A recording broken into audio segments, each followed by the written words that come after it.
বন্ধুত্বটা তাহলে কি? বন্ধুত্বটা বন্ধুত্ব হচ্ছে এমন একটা জিনিস যে তুমি তোমার স্বামীর সঙ্গে যেটা শেয়ার করতে পারো না, বাবা মার সঙ্গে বা ফ্যামিলির সঙ্গে শেয়ার করতে পারো না, সেটা তুমি তোমার বন্ধুর সঙ্গে পারো। বন্ধুত্ব হচ্ছে এরকম একটা জায়গা।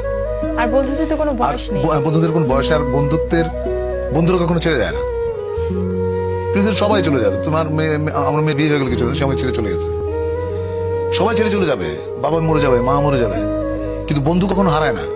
আমরা যে নতুন আমি ইরেশে একটা নাটক করে আসলাম কিছুদিন আগে কক্সবাজারে।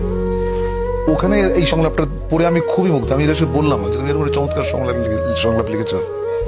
ইরেশ জাকিরের লেখা। হ্যাঁ। আচ্ছা।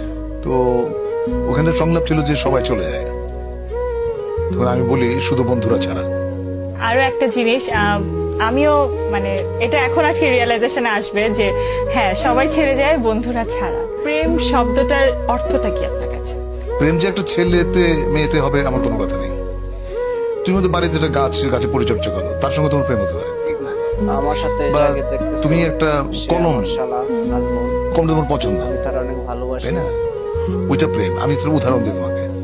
ধরো তোমার একটা কলম আছে, তুমি ট্রাভেল করছো ট্রেনে বা প্লেনে, সেম একটা কলম তুমি যদি আরেকটা লোকের কাছে দেখো, তুমি কিন্তু তার সঙ্গে এক ধরনের ইন্টিমেসি ফিল করবে। প্রেমের ব্যাপারটা অনেকটা এইরকম।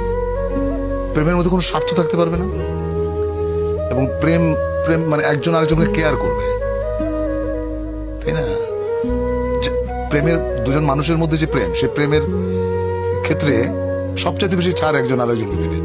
কম্প্রোমাইজটা থাকতে হবে। হ্যাঁ, কম্প্রোমাইজ থাকতে হবে, রেসপেক্টও থাকতে হবে, আর ভালোবাসা তো মাস্ট।